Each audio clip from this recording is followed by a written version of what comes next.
Right. Again, thank you everyone for coming today. And just would like to take this moment to thank the committee for working with me. In particular, as Karina mentioned, since the beginning of this project, we have worked together, and I truly appreciate your guidance for this particular project. And I also would like to thank friends and family members for being with me and encouraging me to complete this dissertation. Especially my wife, it wasn't easy for her, but she did all she could do to make this process easy for me. So without taking too much of your time, I'd like to begin my presentation. As you could see, the title of my dissertation is Understanding the Long-Standing Conflict Between the Banyamulenge and Indigenous Tribes in Eastern DRC. Why do neighbors fail to coexist? So my interest here was on intergroup coexistence, and I looked into this area of Uvira, which is in the Eastern Democratic Republic of the Congo. And the reason for that is the interest came from my previous research, because when I carried out the research in 2011, there were some unanswered questions that I wanted to pursue at this level. And in that particular case, I was looking into the role that contact and empathy play in promoting intergroup coexistence. And for that reason, so I thought I could go back and revisit that, all the questions that remained unanswered. And if you could see at that map, that dot there, that's Uvira, which is close to Burundi. It's a border town close to Burundi. So the research problem for this study is to look at the literature. Really support the idea that contact promote a positive attitude and reduce groups' prejudice. And at the same time, also there is widespread support for intergroup empathy, saying that it leads to positive intergroup relations. But the problem with that is, as my research found, that this case of Uvira really, I would say, clearly contradicts or contrasts the evidence from existing literature that links intergroup contact and empathy with positive intergroup relations. And the reason for that was, you could see that people in the two groups that I was looking at, the Baviba-Fuliru, again, this is a name that of my own creation. The Baviba-Fuliru, it's made up of the Bavira and the Bafuliru. And then the other tribe is the Banyamulenge. So the conflict that has been there, these groups have been engaged in some forms of contact, and in this expression of empathic feelings about what have happened to them in the past. But in reality, what you look at what is happening on the ground right now, they've been really unable to improve their relations to peacefully coexist. And so my question is, why is that the case? So this led me to have this main research question. Why would members of rival groups engage in contacts to address their differences while expressing empathy for one another, but at the same time they fail to coexist? In other words, does intergroup contact improve relations between rivals in post-conflict situations? And also, does intergroup empathy lead to improving positive relations between parties with a bitter past? So we will find out. And for that, the objectives here was to try and examine the role that intergroup contact and empathy play in improving relations in communities that have experienced a violent past. And also to try to analyze the best practices to foster peaceful coexistence among rival groups while bridging the gap in literature on this subject matter.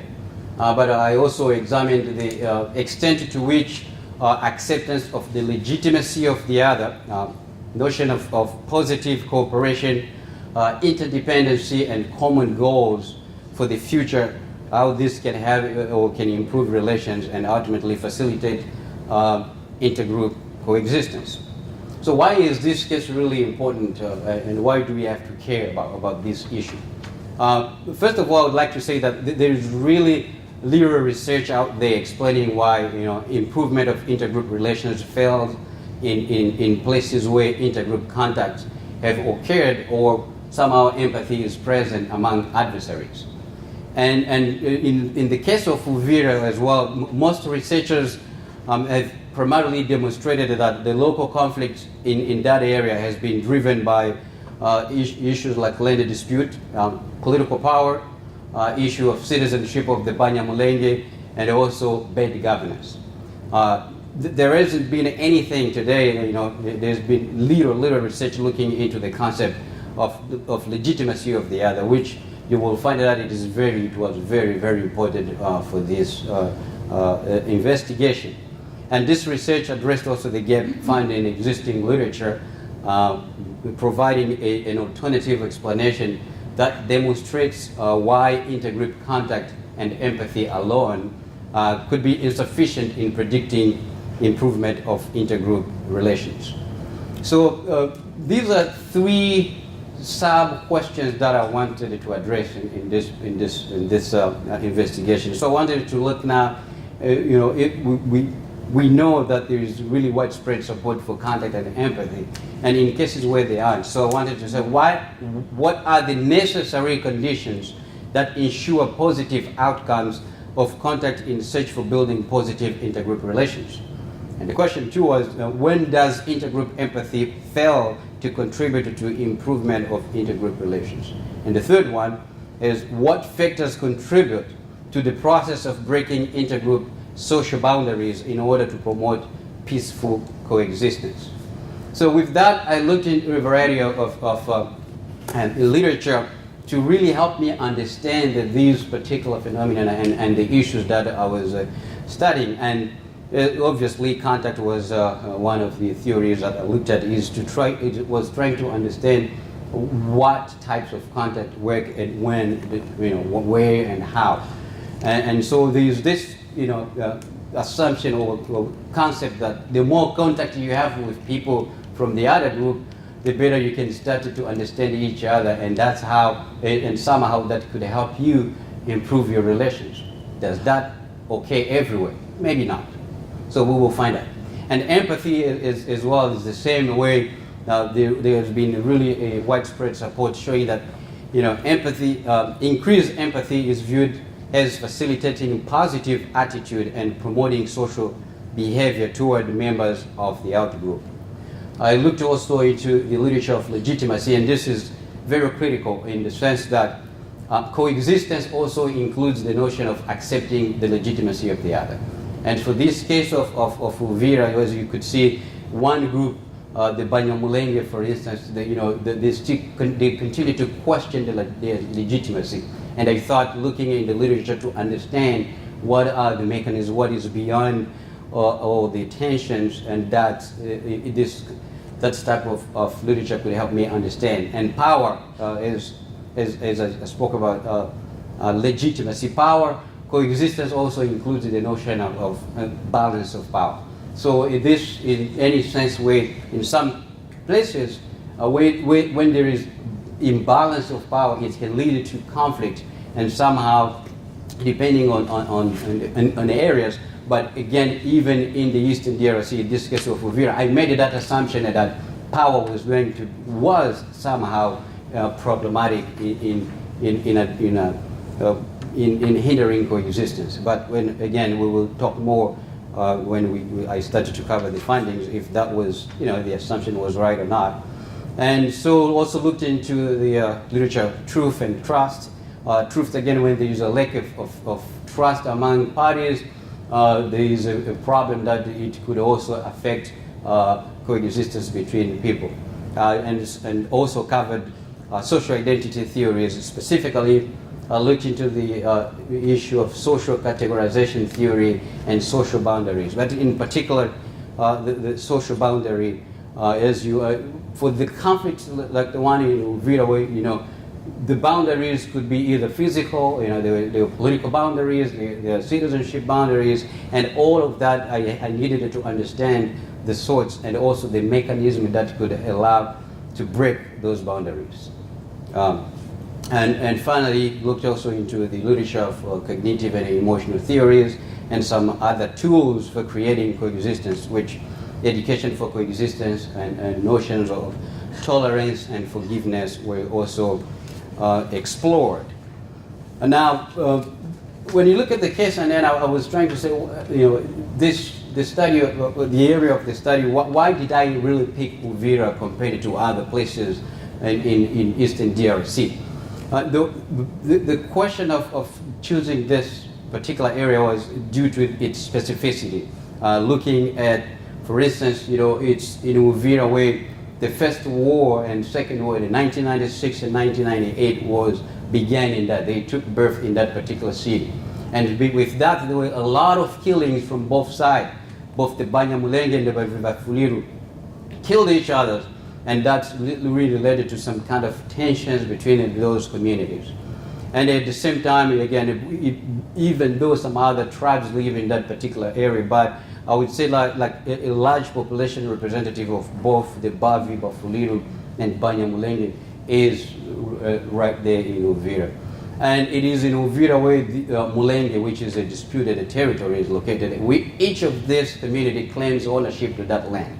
So they claim, and that has also at the same time brought a lot of tensions between these communities. Political-wise, I say that the political tensions are higher in Uvira than in any other part in Eastern DRC. Again, the dynamics, it's where the center, where we find a high percentage of this population in that particular area. And so for me, I thought all these dynamics make Uvira a more remarkable site than other places in Eastern DRC.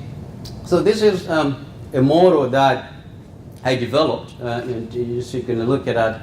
The model which is the contact model which lead you to understand how coexistence might be happening. And if you could look at on the left side, I cited the negative factors of contact. If you look at these issues like absence of trust, impermeable boundaries, stereotyped others, and intergroup prejudice. So when these factors are present, they could lead to the type of contact that we call negative contact. And when these factors, the negative factors of contact occur, then they could lead to negative contact. And things like superficial encounter or superficial contact can happen, or some kind of unwanted contact.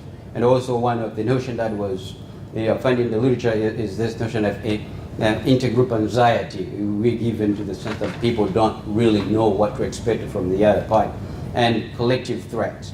But if you look on the right side, then before I go there, when we have negative contact, it's actually lead to, when you talk about the outcome of coexistence, this type of contact will ultimately lead to negative outcomes in terms of promoting or fostering coexistence. And then on the right side, where we have the positive factors of contact, and interdependency is listed there, and then we have common identity, when people started to have this common identity before they were all separated, and then they created this one identity that they could all refer to, legitimacy as well, and power balance, including truth, tolerance, and forgiveness. And so for me, I say if these factors are also present, they lead to the type of contact we call the positive contact. And at that point, people might start to have this kind of high degree of cooperation, and they could feel some kind of equal status among the groups, and they could start to develop some kind of common goals to project for their future. Cross-group friendship can manifest itself as well.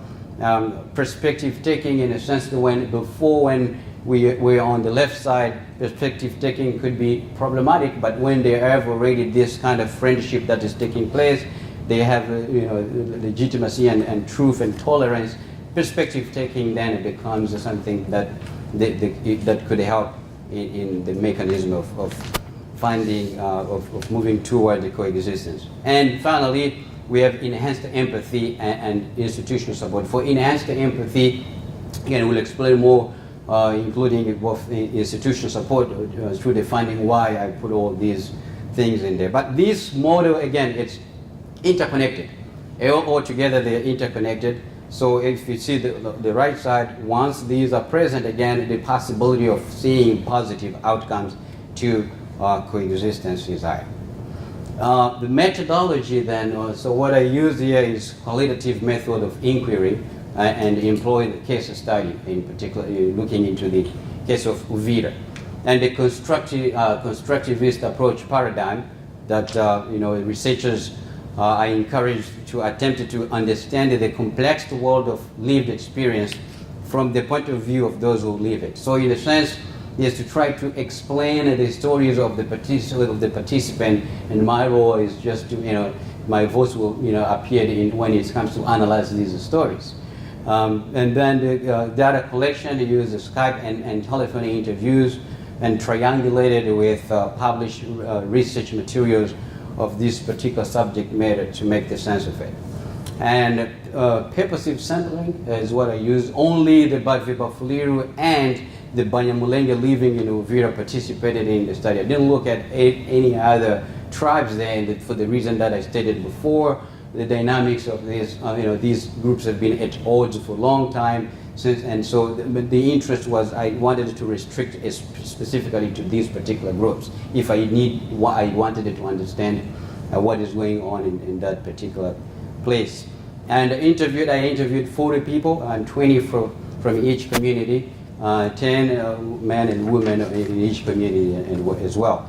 And the data analysis, I use theme analysis in the sense where I read it through the materials and tried to look at common themes that emerged from the stories of the participants.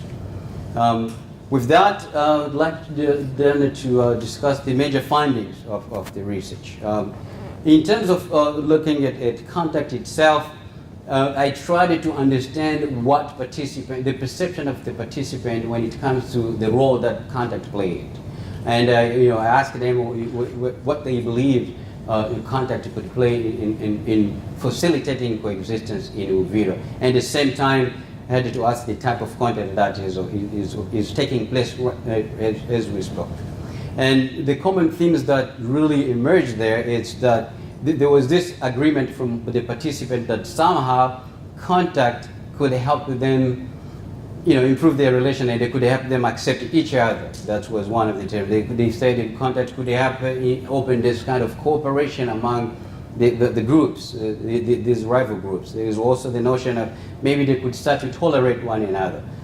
But when I flipped the coin a little bit now to ask them, okay, what type of contact do you have? The story changed. So they said, oh my God, well, actually, it's bad. So if you look at the chart here, 85% of the Baviba-Fuliru believed that contact between them and the Banyamulenge is poor.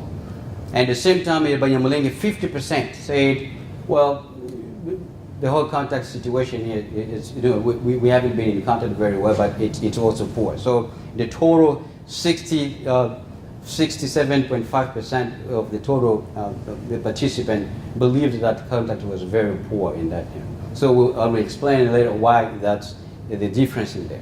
So as you can see, this is really consistent with the literature in the sense that contact can be sometimes superficial, as we saw, as it was indicated even by the participant. And therefore, when you have this superficial contact, it has sometimes less impact on improving relations. And as you could see, what Peter Grew said, it's a negative contact occurs sometimes in situations where intergroup competition is present or involving intergroup conflict.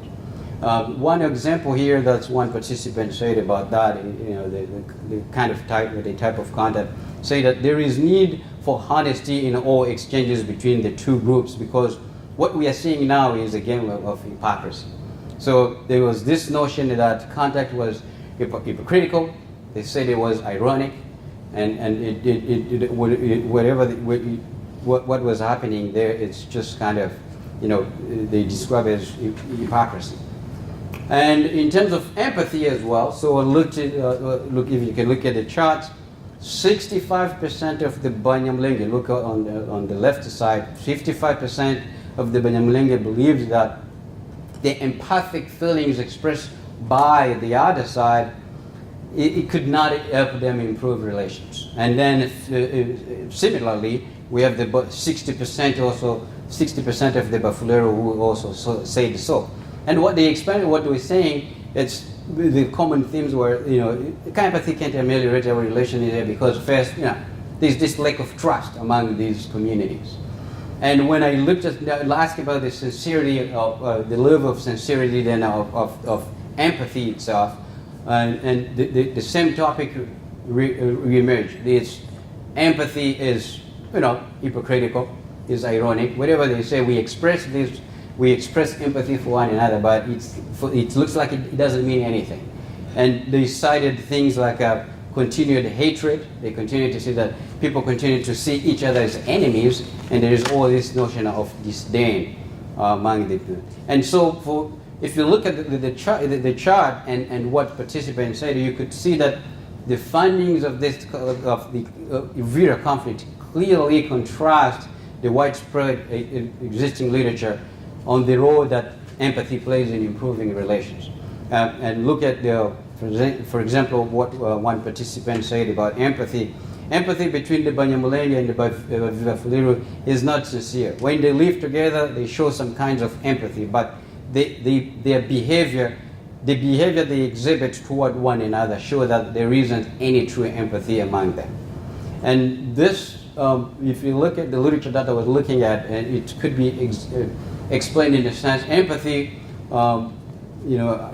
Batson and Hamed would say that empathy sometimes works at the interpersonal level. It works better at the interpersonal level when you deal with, but when it comes to groups, especially when groups, there are two major problems that they raise today. When it comes to group, rival groups frequently come with a heavy baggage of issues. They have a lot of problems to deal with it, and just empathy alone, well, we can have all this kind of empathy, but is it going to address all the problems? And that's what one of the issue that Ahmed and Baston raised. And secondly, also they say that group may have a history of disdain and mistrust, and most importantly, they may be still involved in outright conflict. So if you're there, you're still experiencing a conflict, sometimes maybe empathy that could have less impact or effect in facilitating coexistence. And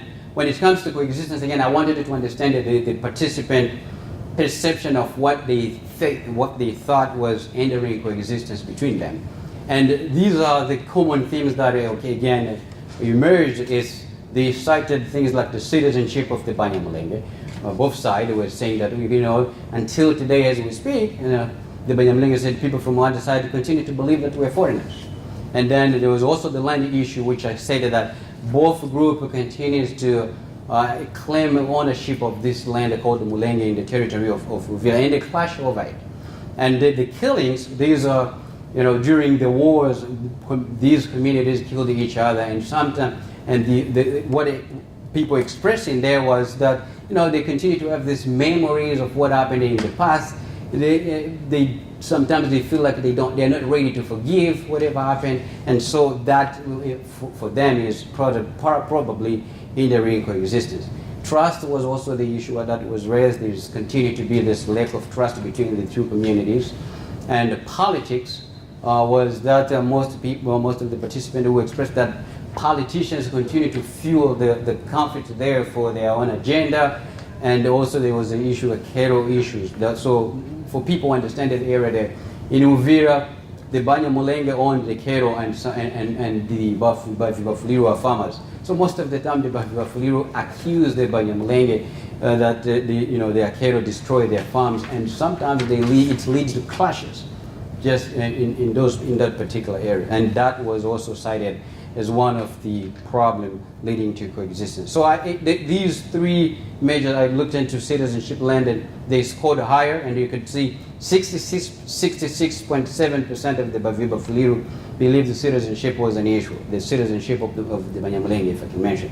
And then compared to 33% from the Banyamulenge. And then 76% of the Bafulero believed also land dispute was a problem compared to 23.1. And when it comes to killings, 70% of the Bafuliro believed the killings was problematic compared to 30%. And if I can quote some of what the participants said there, you could see that someone will say lack of cohabitation is due to the non-acceptance of the Banyamulenge as Congolese, though the law granted us nationality. Another one said land issue is the cause of non-coexistence in Uvira. The Bafuliro say that we, the Banyamulenge, occupy their land while they know our children were born in Mulenge and they don't know Rwanda, where we are always reminded we belong to. And here you can see how the third one who said that the Banyamulenge are criminals. They kill without mercy. They speak a language of Rwanda and like to dominate others. So you could see these kind of animosities that really continue to take place in that area. And if I move to the other themes that emerge in terms of the things that could facilitate coexistence then. So what they say here, the issue that is called high was intermarriage. What participant was saying, we live in this area, but we don't, people from this side don't reach to the other. It kind of, they marry within their community, and they thought if they can still to intermarry, maybe it could address their problem. Is it going to be there? Maybe, maybe not. We have seen some other cases and in other places. And collaboration, they said, is very, very important in the sense, lack of collaboration now, and the tolerance. They say if we can continue, if we can begin to tolerate one another, especially the Banyamulenge raised this issue a lot in the sense that they see the Bafuliro continuing to not wanting to tolerate them in one way or another. And forgiveness, this was saying, as I expressed before, due to what happened during the time of war with the killings, and everyone has made up their mind, and sometimes they express this attitude of not being ready to forgive. And one of these, some of the quotes from the participant say part of the problem is that some people on that side, when they say that side, it means the other tribe, don't tolerate the Banyamulenge. It is unbelievable that no matter how much we say that we are proud of being Congolese, the others continue to be suspicious of us and call us all sorts of names, including foreigners. Another participant stated that we must encourage intermarriage because it will be difficult for the two groups to engage in violence if they see each other as family. You can't kill people from the other tribe when you know they have your sister or your brother married from the other tribe, from that tribe. And so these are other common themes that emerge when it comes to the ways of addressing coexistence. And the participant were talking about, given there is also a lot of misinformation on, and they thought educational awareness is important. There was the notion of acceptance, where they thought if people begin to accept each other as family, as fellow citizens, that could help them improve the relation. And carrying out peace activities in the sense that there is this lack of, everyone is around their corner. There is no this sense of togetherness, working together to accomplish something. And most importantly, especially for the Banyamulenge, they raised this issue of need for government intervention. They think the government is not participating, and it is actually facilitating these things to continue because their inaction for the Banyamulenge, they said it was kind of unacceptable. And then when it comes to the issue of legitimacy, so the perception of the Banyamulenge status. The irony is, when I ask about this question, I ask it, to understand the participant. I wanted to understand their perception of just the status of the Banyamulenge. Asking a question, what do you think is the status? And the problem is, I never mentioned anything about citizenship. And all the answers tended to citizenship because that's what they view as a most important thing. And to the Banyamulenge, they just told me, all of them, 100%, we are Congolese. We are Congolese and nothing more. And on the other end, if you could see the chart, the Bafuliro then say, no, 55% said, no, the Banyamulenge are foreigners. And 45% of those Bafuliro who said the Banyamulenge were Congolese had some explanation to say why they believe they are Congolese. They didn't say just 100% Congolese. No, they said, oh, no, they are Congolese maybe because the Constitution granted them citizenship. Otherwise, no, they're not. So we can see here that though 55% of the Bafuliro said that the Banyamulenge were Congolese, they were still convinced that Banyamulenge were from Rwanda, even though the Constitution, they said, the Constitution granted them citizenship. And this is what one participant said. In my opinion, no matter what status has been granted to the Banyamulenge by the Constitution or institutions, they are viewed as foreigners and enemies. Full stop. And so this uncertain status of the Banyamulenge in terms of their citizenship has to be understood as one of the main challenges of future peace efforts. And this is one of the researchers who made this conclusion. And you could see even this research also, I would say, finds similar, can make a similar conclusion. And then it came to power. Like I said in the beginning, I made this assumption that somehow power was problematic in terms of power of balance. But the issue of power balance, I would say that it wasn't raised to be problematic. But what was the concern, especially for the Bafuliro, who said, well, the question is not about Banyamulenge having power or having participated in politics. They are everywhere. But the problem that they said is the legitimacy of the power by the Banyamulenge, who they said, these people are foreigners, I don't know why they should have the power here, they should participate in politics. And so they thought the access to power, Banyamulenge got access to power through the use of force. And so these are, again, the common themes, the issue of Banyamulenge citizenship, and the Banyamulenge said that for those who are rejecting their citizenship, it's either they are expressing hatred toward their community. If we could read one of the participants here who said, well, no, political participation of the Banyamulenge cannot increase the tensions. The proof is that Banyamulenge are already occupying posts in government, including the vice presidency in the past. The problem is elsewhere. Their identity and land issues seem to be the major problems. They participated in wars. This is the reason why they don't get along with the others. And then the other one said, no, Banyamulenge political participation won't increase any tensions. They are already senators and ministers. There is instead a need to resolve the issue of coexistence. The Banyamulenge must recognize themselves as Congolese and stop playing the double agent and showing double side of double nationality, wanting to be Congolese and Rwandans at the same time. Huh. Okay, any problem with that? Yes, there is a problem for the Bafuliro.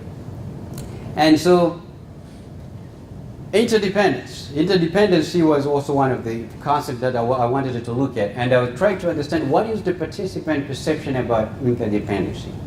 If they started to depend on one another, what do they think would happen? So these again are the common themes that they said, okay, maybe if we started to, we begin to depend on one another, there will be things like encourage people to seek a common interest. They will start to work together, they said, consolidate mutual respect, engage in commercial exchange, maintain extended contact, and obviously develop friendship. They thought interdependency can do that.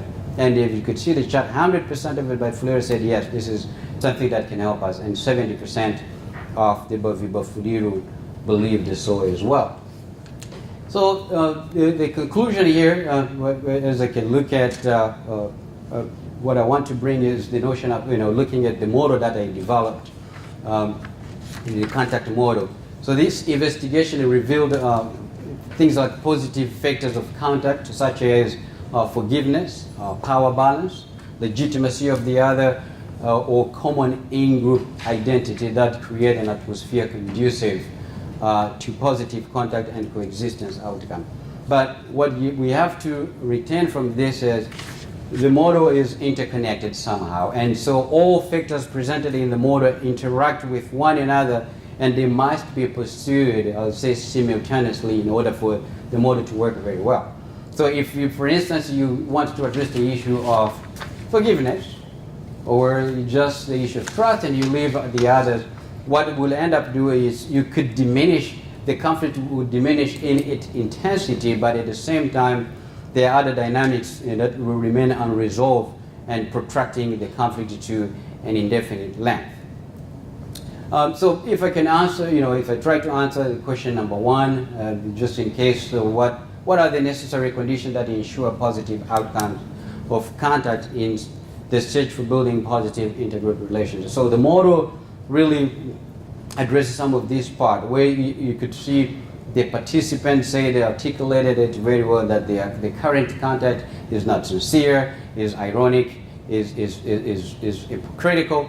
And so for this specific conflict of Uvira, this list again could be modified. It's not the kind of, it could modify it based on conflict. But if I look at the conflict of Uvira, some of the things that we mentioned in the model, such as the content must be sincere, group must be willing to engage in a high level degree of cooperation, the group must tolerate one another, accepting the legitimacy of the other, and initiate cross-group friendship, seek some common goals or interest, and depend on one another.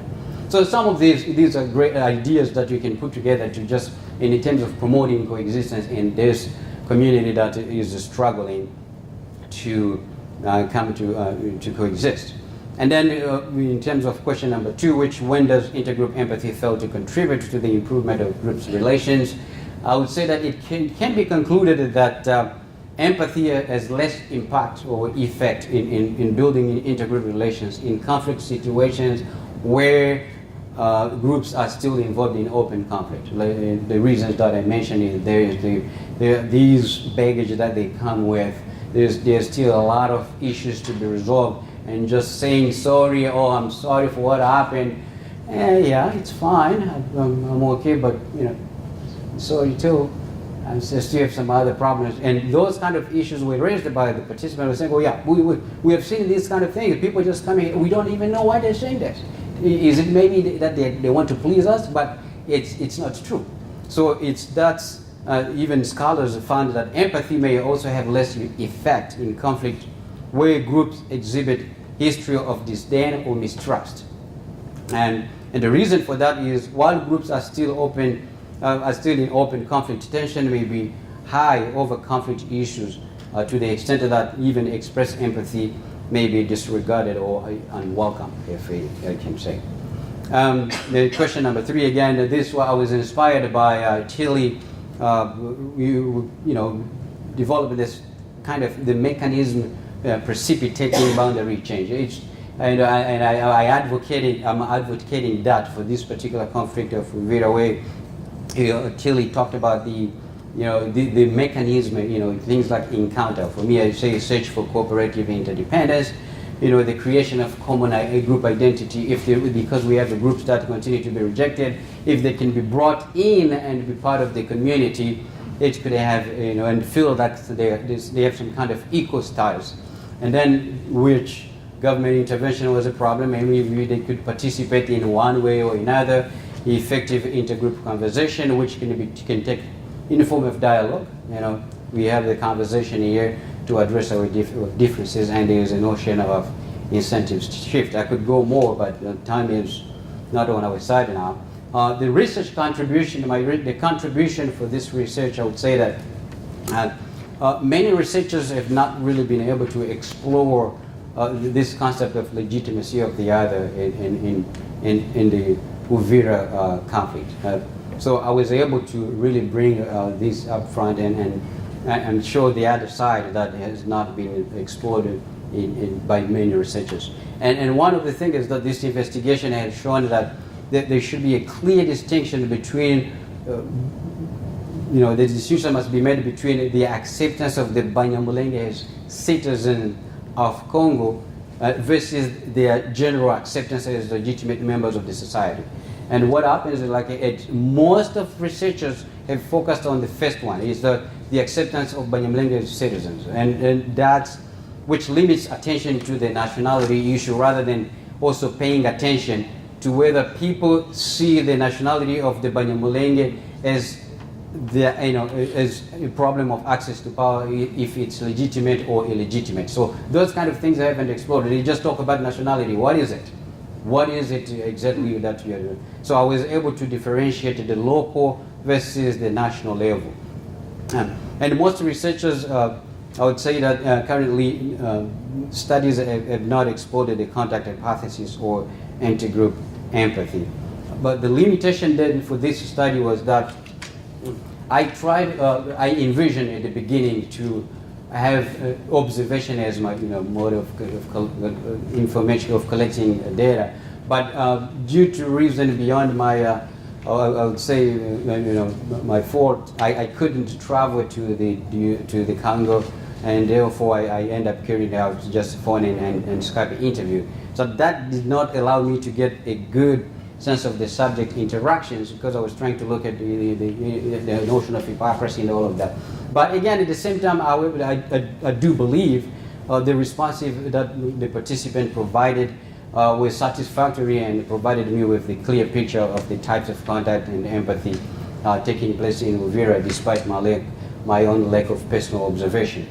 And one other thing is that due to the specificity of this conflict, I would say that Uvira has its specificity that sets it apart from other similar situation. And for that reason, the funding of the Uvira company that informed the model I created, it does not have to be automatically be applied to other region of Eastern DRC or other nations. But at the same time, we could look at the model if you are working on a conflict related to intergroup to a conflict that involves coexistence. You can still use the model and apply it using the specificity of the conflict you're looking at. But this one was just specific due to the dynamics of conflict in Uvira. They might look different from what you're looking at. So you just to keep in mind about that. But you can use the model and plug those other dynamics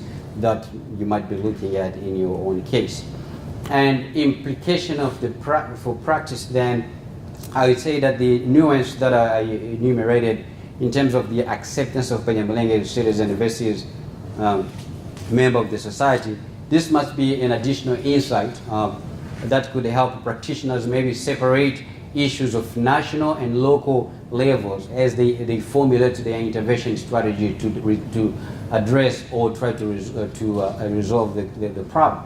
And also the findings of this research give practitioners more insight of the difficulty of intergroup empathy and intergroup contact, in the sense that, and therefore this should allow practitioners to consider some other alternative intervention rather than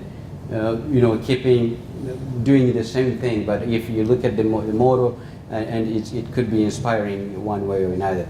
And when it comes to conflict resolution, then I said that the contact model that I developed can be explored by practitioners and researchers in their work in Uvira. And for the reason why is we're able to identify the positive and negative, factors of contact, and if they could promote the positive factors that could facilitate outcomes or to fostering coexistence. So some recommendation for future research then, I say that for the future research, any future research must maybe focus on finding mechanisms needed to diffuse the superficial and unwanted contact that participants say it's fake. So how would you translate that?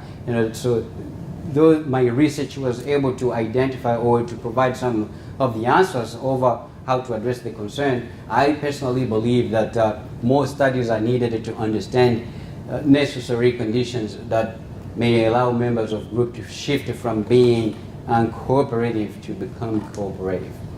And another recommendation was for this particular case of Uvira and other places where the topic of intergroup empathy is relevant, they should closely study conditions needed to enhance empathy, because empathy it's being portrayed as a positive thing, but if there is no enhanced empathy, if it's fake or ironic, like in the case of Uvira, it could be also problematic. So more research we need to look at, especially for post-conflict situation.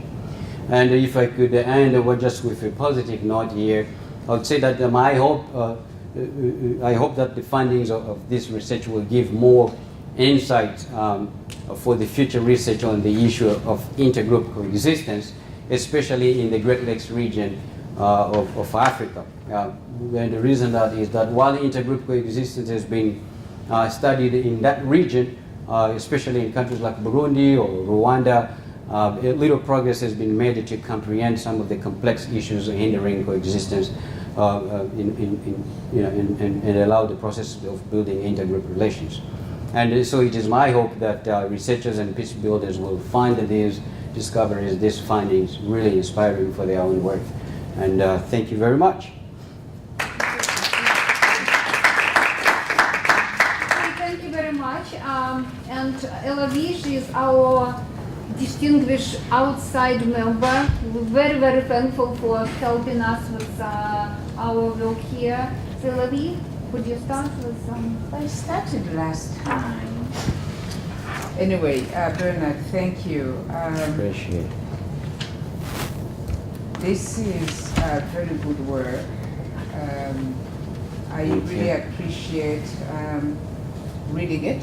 Thank you. And the presentation is even better. Thank you. I can tell that you practiced. Thank you. Thank you so much. That always helps. Thank you. Lots of things that I really liked about the work. I will give you my stuff like I did last time. The problem that you have chosen to study is very, very important for DRC, for Uvira, for the African Great Lakes region. And that already, already a grabbing, thing, because you really are tackling a very timely, and in fact urgent issue for the African Great Lakes region. I really, really liked and particularly appreciated your systematic review of the literature. Good. And always skillfully weaving in and taking us back to your research questions and the purpose of the study, so that we know why you're reading what you are reading. Really extensive. It's unusually extensive. That's why you ended up with over 300 pages. Absolutely. And I found that particularly informative. Sure. Your description of methods. Sometimes problems that researchers have is to assume that when you tell somebody, hey, I did a case study and this is a qualitative study, assuming that people will automatically know. You did not make that assumption. Right. And as a researcher, I really value that, telling us what it is and why you think this will be an appropriate strategy for organizing your research and collecting and analyzing data.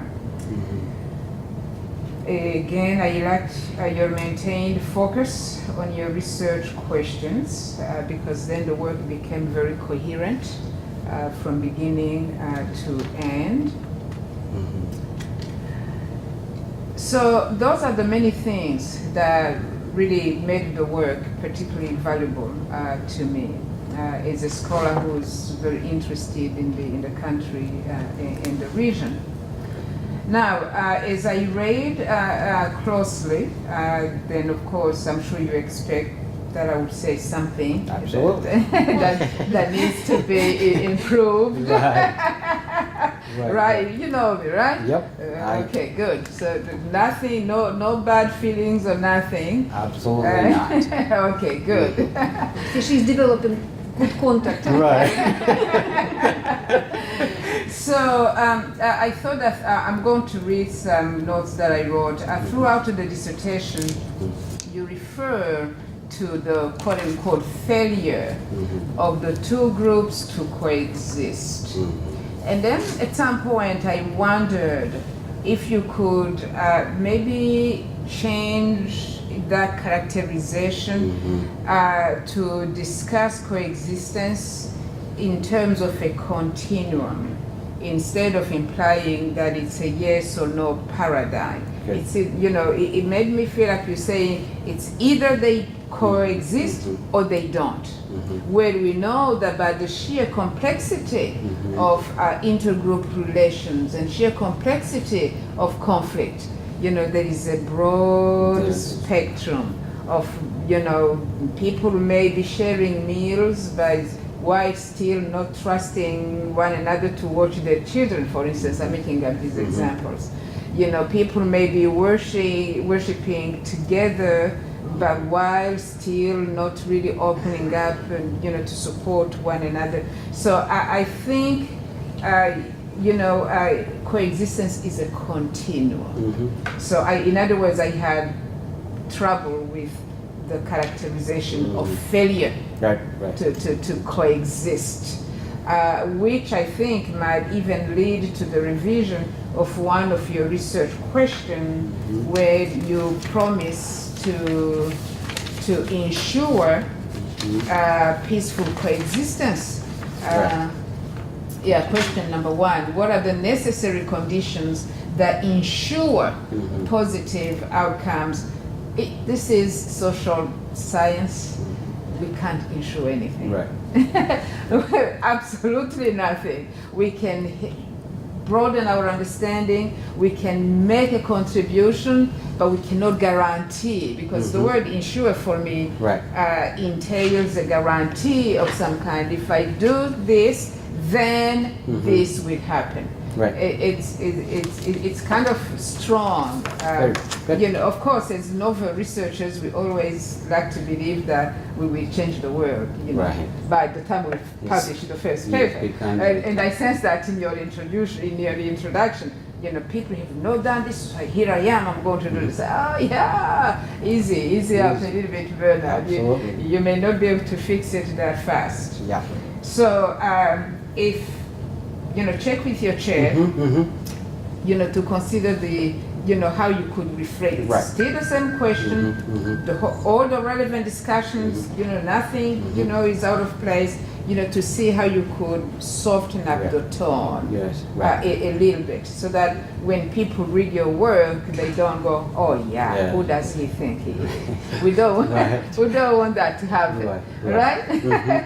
So, and then I argue that every scholar that you cited, every scholar, every peace builder who has done some work in DRC and beyond, has made some kind of contribution to our collective understanding of the problem and ways to tackle the problem. So here I'm suggesting that you acknowledge their contributions instead of positioning their work as failing to do certain things. Because these are the same scholars, when you are ready to publish your dissertation or parts of it, these are the same scholars who will be reviewing your work. Right. So, it's a vicious circle. What goes around comes around. Right. If they're reading your work to try to get into a journal of some kind, and you have discredited what they have contributed, then that might, cause some academically, challenging situation. But besides, in reality, everything we do contributes something. The fact that we have a new idea does not mean that our idea is the absolute best. Does that make sense? Yep. It's just another piece. Right. Am I making sense at all? Yeah, absolutely. Good, thanks. And then number 3, I was so looking forward to the conclusion.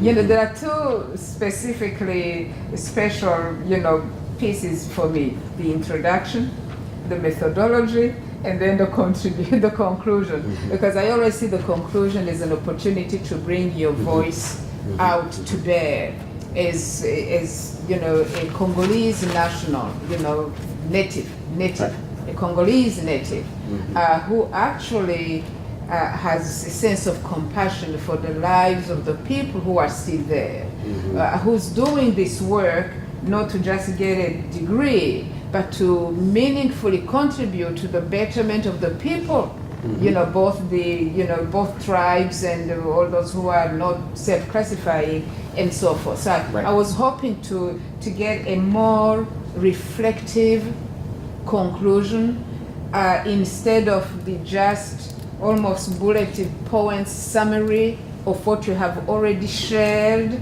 It repeated things that did not help me see, you know, the future that you are Okay. envisioning. Right. There are not many Congolese who will be earning a PhD in conflict analysis and resolution, I assume. So that, which means many people, many organizations will depend on this work to, you know, look into it, to say, oh, I think, you know, this can be done, this should be tried, let's keep moving forward. Right. So in my humble opinion, I would like you to We'll do that. enhance, strengthen your conclusion, to have your voice be more heard, be a little bit more reflective, and bring your heart out of it. After all, this is conflict analysis and resolution, where we operate from the mind and the heart at the same time. As Good. somebody who cares for the people. Good.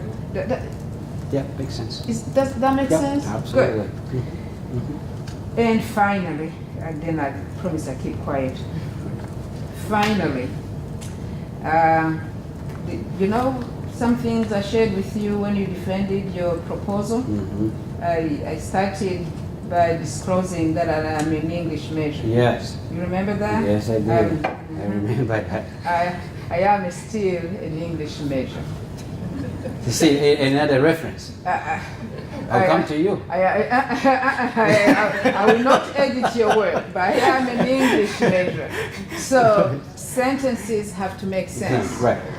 You know, when you place some, you know, semicolons and commas and all those things, Right. what we call grammar and mechanical little things. When people read your work, people will read your work, by the way, because it's so good. It's timely, it's very good work. People will read your work. You don't want anyone to stop reading or to question your credibility Absolutely. because of a few little Yeah, problems in grammatical here. Yeah. So there are significant, really, I'm not using that word Right. rightly. There are significant and recurring grammatical errors Right. that occasionally interfere with the meaning of what you are trying to communicate. That's where the problems, you know, become, you know, become serious. When you're reading a sentence and you say, what on earth is he trying to say? Right. Then you have to stop and wonder. Then you know, as a writer, as a scholar, you have a problem. So I'm Absolutely. suggesting that you please, you know, to proofread carefully. I've seen people hiring, you know, editors, Yeah. proofreaders, because this is important. This is a dissertation. Right. So it really has to be stellar. You know, there will always be a little thing or two out there, but not as Can I recurrent. ask you a question? Did you read the latest? This was the Yeah, latest. I've already sent the Yeah. edited one. Yes, this is the revised one Okay. that I printed. Okay. Yeah, this is the revised one. So as I share that, I do really like the introduction, because Right. actually the introduction, you're introducing your work to the world. I spent even more time. I'm happy you did. So all the little yellow things, you know, indicate places where I had trouble. But as I noticed, I can tell that the chapters that she proofread, the methodology, the data analysis. When I went through it, I said, this is not the same version. Right. It's changed. It's changed, yeah. Yeah, I could tell where her hand came to bear, Yep. because I had fewer issues Right. in the middle than at the beginning. Please proofread, because this is Sure. about your academic Yep. reputation. It's about George Mason's University's reputation in Mhm. terms of how we write Yep. and how we publish things. And Absolutely.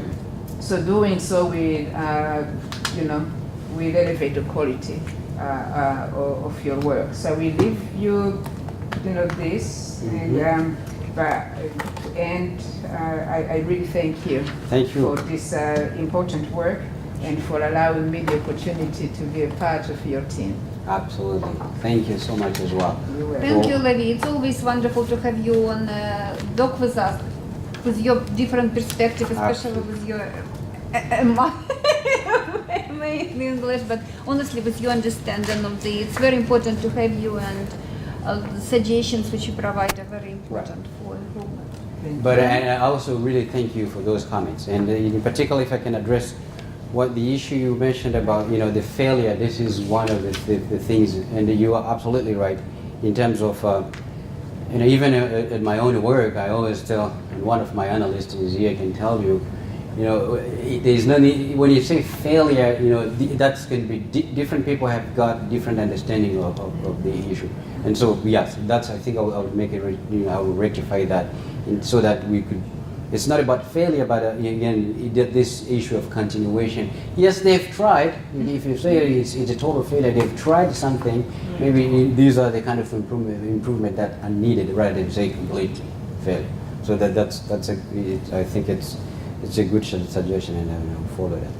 And given the, I would say the acknowledgement of the work, I don't know if it came across again, and maybe the language issue, but my intention wasn't to discredit the work of others. I would I would love to support and follow through what they've done, because again, no one is going to carry out a research and so that it doesn't make any sense. But we can, as scholars, we have to bring more and try to bridge the gaps, but you cannot discredit. We're building on Right. other people's work all Absolutely. the time. That's how it keeps going. So, and with no intention whatsoever, I know there wasn't. Come, yes. I had to show that I read. Right. Absolutely. Yeah. So, and for conclusion, I appreciate that. I think Karina even mentioned that as well during when I was writing my conclusion chapter was, it's not just about enumerating what you did or what you covered. Again, bringing maybe this my own voice. What I tried to avoid from the beginning again is to let me just try and give the stories of the participant. But again, it makes sense, especially when it comes, if there was a place where I could bring my recommendations in one sense and say, hey, as a scholar now, after reading all this, after discovering A, B, C, D, again, maybe this is what, for my own personal now opinion, and analyzing that the conflict and providing my own assessment. So that is very well taken. This is an appropriate place Right. for also to Right. once again acknowledge the suffering of the people, Right, the right. suffering that's motivating this work, that makes this work extremely important. The heart comes in. Conclusion. Good. Thank you for those. Appreciate it. Thank you very much. It really makes you look better. It's always great having you here, Thank you. as an inspiration, obviously, for the candidate, but I think the lesson should not be lost on the people who are sitting here. as well. So listen up. So I share a lot of the sentiments and opinions that you conveyed. So clearly, this is a successful work, and I'm particularly impressed. Obviously, the case study, which, let me confess, shocking. I don't know the details of this case study. I confess, but the focus on emotion is particularly valuable. And there's this enormous surge of research, as you know, on framing the conflict in terms of competing emotions, and this is certainly within that important movement. The logic of the framing is very valuable. So I want to ask you just some questions as you consider your work to move forward in a published form. Right. And I like what you were saying about it's a delicate balance. In some fields, I have to say, some fields find that as kind of normal lunchtime is to criticize, the past writers. Right. and yet the dangers that you point out are really quite significant. And also just not, it's not an either or Right. Exactly. critique Exactly. of the previous authors. And I thought that was particularly clear in the fact that you're really, so I wasn't quite sure, and I'm going to ask you a specific question about that.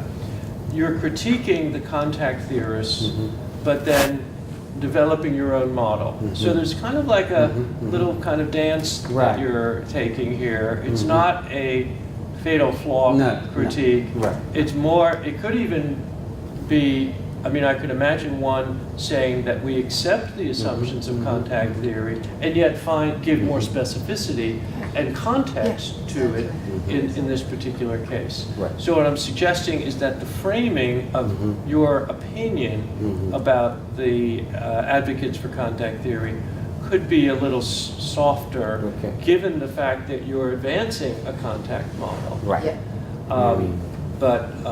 So it's just a matter of framing. Right. And in that regard, so what do you? I agree. Okay. I agree. And if I can point out one thing about that is, yes, again, in the sense, I think you are right, because what I was trying to do is not say that, hey, contact does not work at all. Yeah. So it is looking at at the specificity of the situation in Uvira, and I acknowledge, especially if you look at the work by Peter Group, they've conducted a metadata analysis of 515 cases, and in total, both published and unpublished work, and they've concluded that yes, contact does actually work in some places. And I do believe in that as well. But my concern was that in other cases, especially cases that look similar to this one of Uvira, contact could tend to be, we will have to complement contact with other things. Right. It is not just contact itself, but because again of the issues that there could be in that particular area, especially for the Uvira case, is that people show this kind of, they come there and say we are very likely to start to sit down and discuss and address our issues, and they believe that just contact itself can address that particular issue. But and if you can look at how output, for instance, when he began this model, when he developed the contact hypothesis, the original thinking was not even looking at violent conflict, and it was looking at what was happening in the United States during, say, the era of segregation in 1950. And then researchers elsewhere became very interested in the model. They said, wow, well, it's about segregation, but possibly we can look at this as well in other areas where conflict has been, where in places where violence is taking place. And some cases that have been developed, some researchers have found that even in violent conflict, yes, contact can still work.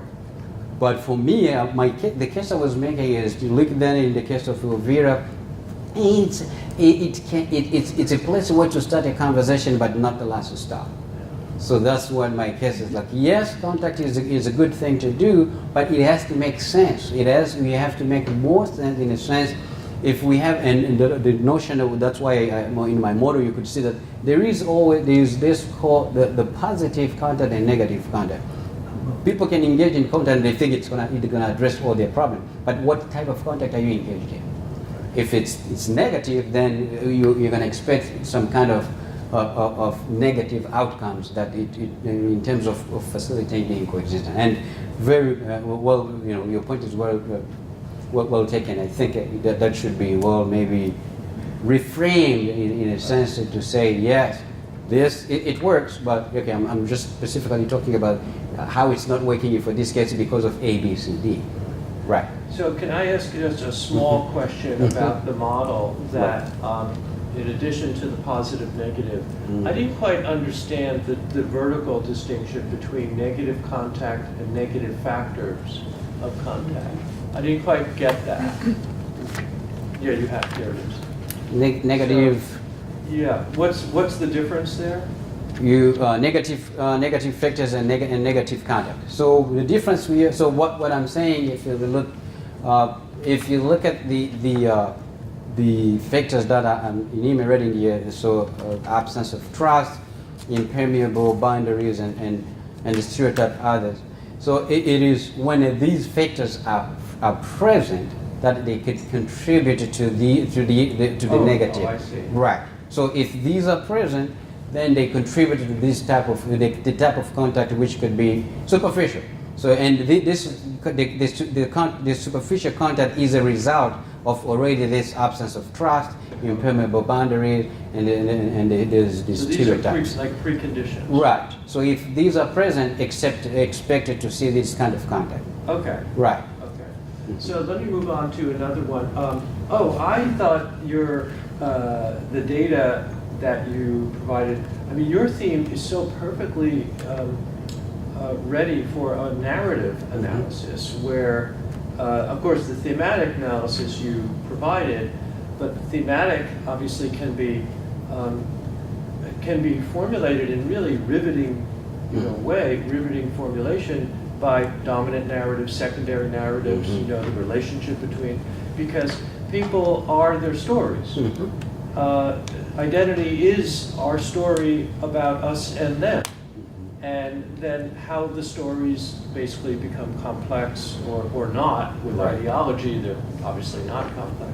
So I would think in the future, it might be helpful to just add to your thematic analysis a clear articulation of the particular narratives that in other words, you already provided the meaning for what I'm imagining as narratives, as it were, the substance of the narratives, and then I think it would be helpful just to formulate that much more explicitly. And again, because identities are so wrapped up with the discursive form, it would just fit into that perspective. So here's, I'm going to ask you a question that is really tricky for analysts, and there's no, so I wanted to see for you to be ready for this, for your future work. Right. The distinction between the groups, there is intermarriage, there is... There isn't. No. There's no intermarriage? No, that's the problem that they say. Okay, there is no intermarriage. Okay, so there's no intermarriage. Yeah. Is the distinction absolutely clear where the self-identity matches perfectly with the other identification of themselves? In terms of the physical? Yeah, so what I'm asking, and I know this in other cases, that people self-identify as being part of one group. Right. But then others identify them as being a part of another group, or even a mixed group. Right. And the mixed, actually, part of the motivation of my question is the model which you didn't have time for at the end, which I think is your model of the combined. Or the combined identity. Yes. So I can show you. I put it down because of the time. I see what you mean here. Yeah. So my That question one. is. This? Yeah. So This one? my question, yes. Yeah, good. So are the identities, the self-identity, this matching perfectly with what others perceive of the self? Right. Well, it depends. It depends again, and the case there, the difference can be seen in a sense of and one way to address the question is there are different perceptions into what identity is. Right. So the question, let's say for the Banyamulenge, who have been portrayed as foreigners, Right. their history is like they came from Rwanda. Okay. They migrated to the DRC. They've been there for more than 100 years, they claim. Okay. But they themselves consider as Congolese. If you ask them right now, who are you? They say that they are Congolese. Okay. But to your point, then the others, the Bafulero said, no. You can't claim the Congolese citizenship. You came from Rwanda. Yeah. And so the distinction is the Banyamulenge will claim themselves that they are Congolese like everybody else, that like every other tribe. But the neighbors then say, you know what, fine, we don't care whether the Congolese nation gave you citizenship by law, but we just continue to treat you as foreigners. Okay. So It's the substance. it's It's the the issue of legitimacy. Right, the issue of legitimacy. Legitimacy. So that's why. So the issue becomes the issue of legitimacy. Is they don't accept these people, whether they were granted citizenship by the country. They never said, you know what? We know when you came here, you came like a foreigner, and you are still a foreigner until now. And so, and that's the distinction. So it's this clash of understanding if the group is legitimate or not. And until that is, the other group, acknowledge that yes, these people have been granted citizenship, they can also be part of our community. Then we'll continue to have that problem. Okay, very good. Yeah. Thank you for that. Just the last question is, I like your phrase. Really, we are. We really are doing this from our heart. Mhm. Some of us think it's better to hide our heart, but ultimately, it doesn't really. Right. It kind of loses, especially when you're talking identity issues. And I mean, there's a lot of work in identity theory that where the heart doesn't come through. Mm. And I think that you would be very well served Mhm. to really explore, probe, kind of your sentiments Mhm. about Mhm. this. Good. Now, in relation to that, you focused, and understandably, on empathy. Mhm. Well, there's a few other positive emotions. Mhm. And these other positive emotions of compassion, sympathy, are so interrelated. Right. And sometimes someone experiences empathy along with compassion, sometimes maybe not, Mhm. but they're really close to someone's core sense of self, Mhm. because it's all relational. Right. Sense of self is always relational, Mhm. and it's always moralistic. Right. Right. And so in your future work, I would suggest that you broaden out, Mhm. branch out, and Yeah, to yeah. basically probe. If you can, I don't know if you want to get more data. It might be. I'm sure it was fun Narrative, the first yeah. time around, and maybe the second, whatever. But to really broaden out into an attention to a wider range Mhm. of moral emotions, Mhm. in addition to empathy. Mhm. Good. That's it. Good. Good. Thank you. Thank you. Great. Thank you. I don't want to take, we had so many conversations, right? And I have a lot of questions. I think one thing which you put in your dissertation but didn't really shine well through your presentation, even through the model, and we discussed that like you have to stop at one point, but for future research, and I want to know your opinion about it, it's about the importance of the boundary, right? And these 5 mechanisms. Right. Because these particular 5 mechanisms can be, which are already developed. And you show them that they actually can be really mechanisms which helping to move from one side Right, of your right. model to another side of your Right. model, right? So my question is how you see them like central for what you're doing, Mhm. and also do you think that based on your research in the future you can even come with more mechanisms, not only the 5 what Tilly gave us, Right. but something because Tilly was doing his research Research, right. in analysis of European countries, Spain and France, Germany and France. How research in African context actually can enlarge and actually this is a very important theoretical ideas about the boundary. How your research can in future help us to understand boundary change. Mhm. Right. I think it's you are absolutely right with that. And again, for Tilly, some of the I would say the 5 mechanisms made sense, but again, in terms of scholarship, we should maybe look at other avenues, like you're saying. What does make sense to specifically looking into the African concept and the context? Yeah, maybe for future research. Yes, I think you're absolutely right. I could look at some specificity what Tilly did not cover, or maybe there's a kind of thing that made sense about the conflict that he was looking at, and if he had to look at a situation like the one I investigated, maybe he could come up with more.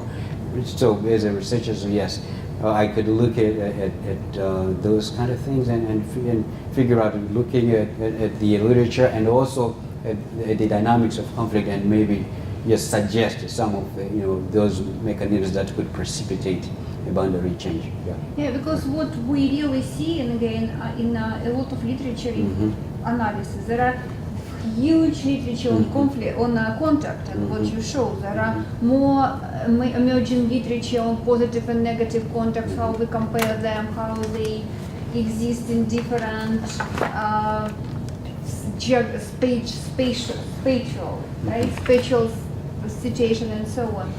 But this what you really brought, I think one of the really development which you brought in your dissertation is putting together this idea of legitimacy and boundary and contact. These three fields which are really interesting to explore further and come for, again, it's probably going outside of the boundary of your dissertation research, but I did see a lot of possibilities for future development between these three major conceptual elements or whatever. And particularly since most of them tend to be originating out of the African continent. Right. Yeah, I So think. people will always bring those questions and say, okay, yeah. Does it make this, sense? Right. Yeah, Right. it makes sense in the Here. African individual context. Right. And how can we expand on them to make them more culturally relevant, context relevant to where the work is being done. And by the way, that's something that I would like to see in your conclusion. It is a good paragraph on that. Because you have to demonstrate awareness. You can't just transpose models and frameworks, and because you go into school here and say, now this is my thought based on this. You have to kind of show us that you can contextualize what you have learned instead of just transposing what you have learned to a different context. Thank you. Okay, we can have maybe one or two questions from the room. But hold on, let me demonstrate my area of weakness. Okay. You did your interviews by phone and Skype. Right. And then I missed something probably because you did those and then you translated them and so forth. How did you record them? I didn't record it. It was to record it in terms of recording the interviews. Yes. No. Did you record them when you were? No, I didn't record the interviews. No, that's why he took. I was transcribing by taking notes. Oh, so you were translating. Translating, yes. Yeah, that's why he conducted Yes, I did. schematic analysis. He didn't have any Yeah, I didn't have- transcription. Like we'll have several students who are doing research right now who could not.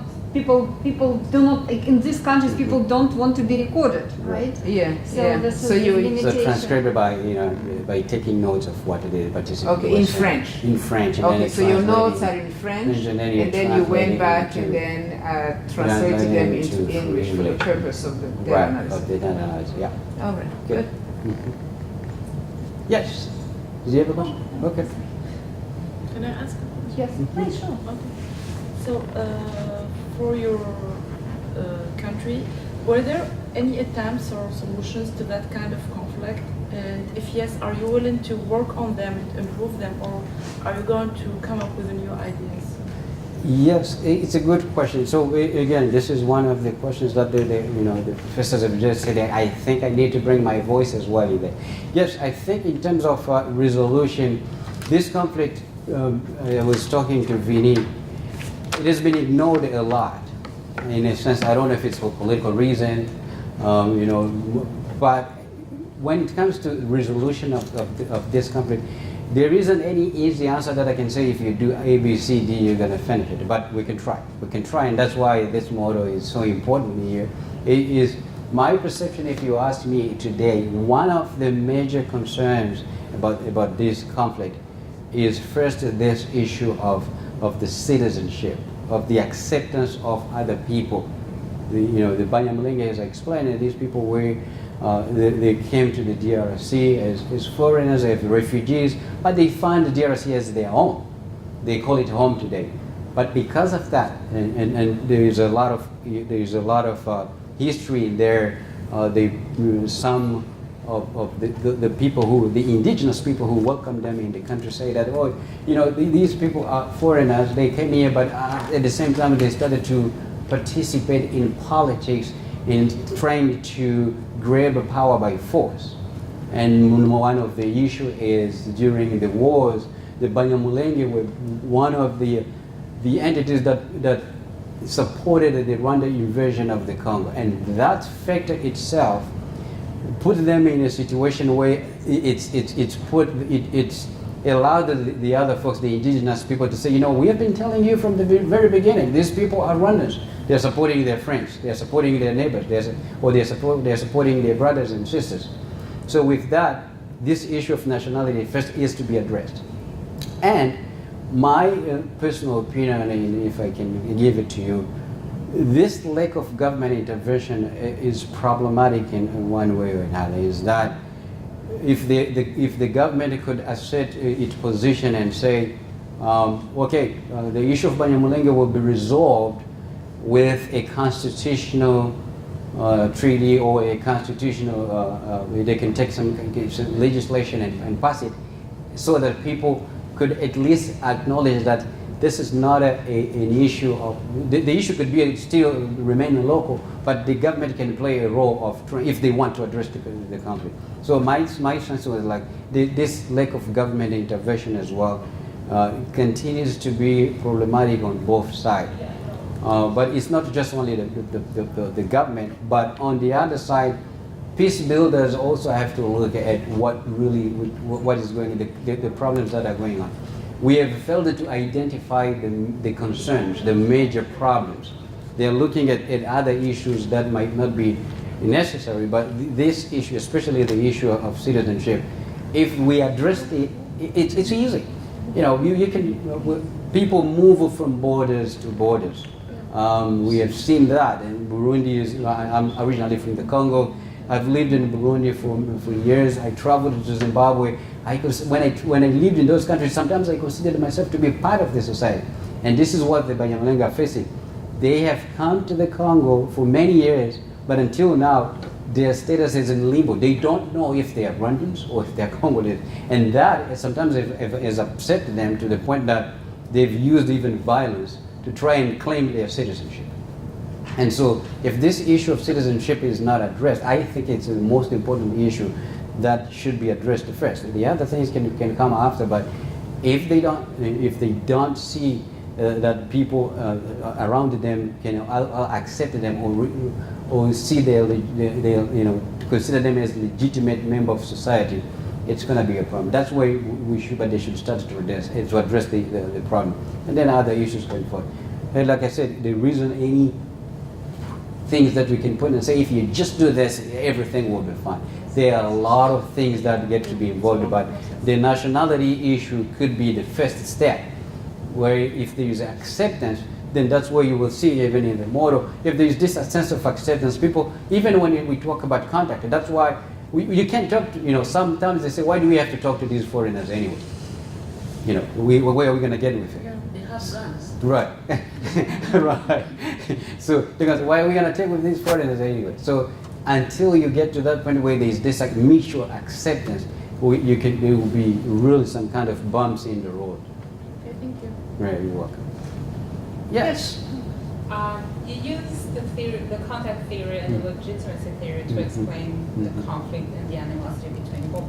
Right. But I'm also wondering if you looked into or addressed the social and political tension within that region, especially with what's happening in Burundi, the tension we're having in Rwanda, and that affecting both the contact but also the narrative around each of those communities.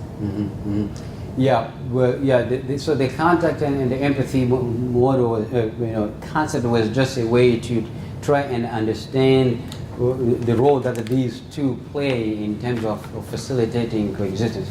But among the other problems were politics. Politics was raised and saying, especially if you can see the part of the Banyamulenge, they after the wars they dominated the area of Uvira and the so-called the indigenous tribes thought that they were kind of okay. We are actually the true Congolese. That's how they call, and then we're being dominated by foreigners. And so the issue of politics became a problem because after the war, then the Banyamulenge started to occupy high positions, either at the government level, at national level, or local level. And the fact that my sister say that they took guns to get access to power, they had to use guns. They say, okay, you people don't want to recognize us as Congolese. Why, if we get guns, and maybe you will start to respect us. So that's one of the problems. Yes, politics is part of the equation here. But at this point, because the Banyamulenge have succeeded to be in the political arena, they're ministers in Kinshasa or at the local level. They have high positions at the district, at the county level. They're not complaining about that. They are complaining in terms of politics. They also want to have this kind of, in the DRC, each tribe has a chief. Each tribe has, it controls its own territory. And the Banyamulenge, because they've been seen as foreigners, they don't have that. So they are trying, they most of the time claim, okay, we are also part of Congo. Why can't we also have our own chief, like any other tribe? And that's where the politics come into play. Yes, they have all these high positions, but they are not yet satisfied until they also have their own Lakolini. So we are part of Mulenge. We needed to have a Mulenge chief. So those kind of things. But yes, I would say politics is in play, and in the dissertation you could say I discussed about that. Yeah, one more question, yes. Thank you. Jen Alley from the National Intelligence University, and thank you very much for your presentation. It was very informative. I'm very interested in what you've found, if anything, concerning the direct correlation between the national narrative for conflict and the grassroots narrative. In my studies, I found that that's very difficult to disassociate, and I wonder if you saw any indications of an ebb and flow on the cycle of conflict concerning the ebb and flow of the conflict in the region overall. Yes, exactly. There are those kind of dimensions as well in this conflict, where at the national level, the conflict is fueled by the politicians. They have local representative who are in the capital Kinshasa. When they need votes, they call people back in Uvira and say, hey, do you remember that the Banyamulenge are foreigners? So they use that as a mechanism to get the vote, and they fuel it. They actually remind people that, hey, these people are foreigners. Let's fight them. And so when the people who have that mindset already, they say, oh yeah, we forgot about that.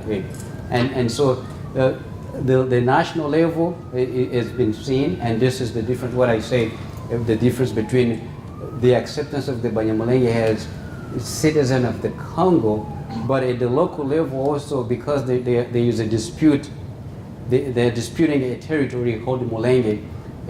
That's one has been ignored a lot, especially by most scholars.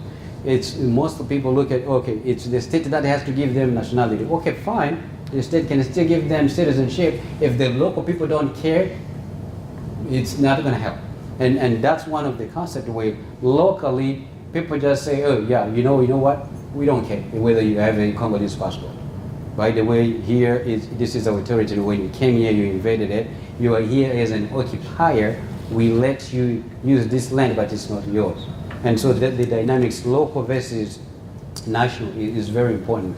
And one of maybe, as I develop, look into the future, but this work, those are the kind of things that I will continue to explore, because it was one of the findings that was important, is the difference between national versus local.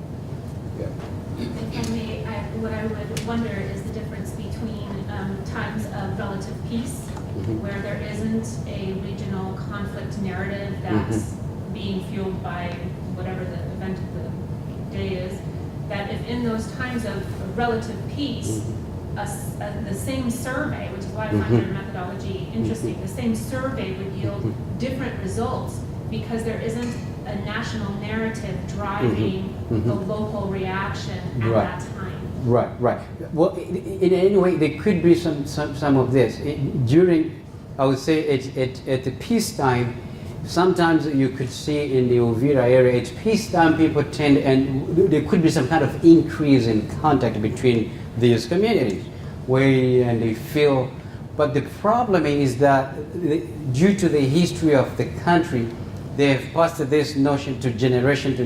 It's kind of educating, hey, these kids are born today, they didn't know if the Banyamulenge were foreigners or how they, but the indigenous tribe continue to raise this issue, this concern that, hey, somehow this is what is happening. Okay, remember, these people came from somewhere. But you're right, at the time of peace, and we could see different results, not only in terms of increase in contact, but the result wouldn't change dramatically in a sense, given the history and the mistrust and the disdain and the dynamics of other countries. They would still just show this kind of what they said, the hypocrisy, the irony and stuff. Legitimacy. Right. Legitimacy is, okay. Yeah. So, but you're right. There will be time where it's during the time of peace they tended to be socializing more, and then when there is an explosion out there, separation becomes wider. Yes. Yeah. Irena, you wanted to ask something very quick? Yeah, Just because you're writing on dissertation. I'm writing my dissertation on Congo, but on a different subject. Okay. It has to do something with the Hutu refugees in Congo and something about collective memory. Uh-huh. I will try to reinforce your case about the issue of contact and empathy and name calling, and some people calling others foreigners. Yeah. But you forgot what the Banyamulenge calling the Congolese Bichuchu, being stupid, naive. Right, So right. there'll be some sort of back and forth name calling. Others foreigners and the others are Bichuchu. Yeah, killers or Yeah, or something whatever. like that. Yeah. And also, I'd like to respond to your comment about the national versus local community level. And at times, there isn't any difference between the national narrative and the local narrative. There is a well-known politician, Justin Bitakwira, who is in Kinshasa, who took really some time to document the Banyamulenge question and tries to show the population in Uvira how Banyamulenge, they are overprivileged. They don't represent 10% of the population, but they get 50% of the position, Right. the political positions in Kinshasa, meaning that guns talk. And that people are really resentful about Banyamulenge because they say, you are just foreigners, we're here, we're being hospitable, and then yet you took guns against us, and you're here suffering, and you are calling us Bichuchu, and it's fallen into community resentment Right. with Banyamulenge. Right, And right. the same time, during peacetime, even peacetime, I usually travel to Congo, Right. in Uvira, Burundi, and Rwanda. And whenever I go out, we go to restaurants, we go to pub, we don't see Banyamulenge drinking with Congolese. Right. You don't see They can them go to playing. church. Even the neighborhood, They don't drink.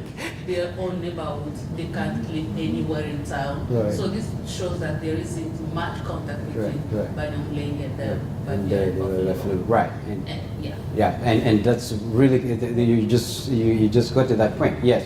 And that lack of contact is what is motivated by some factors that I developed here, is in the sense of, okay, there is this distrust, people don't trust one another, and that's why if we just follow the model of contact for the EDRC case, it's not going to work. People live in isolation, and one of the things that they mentioned is in there, as you could see, and I'm sure you've been to Uvira, they say, okay, we live here in the same area, but everyone is in their own corner.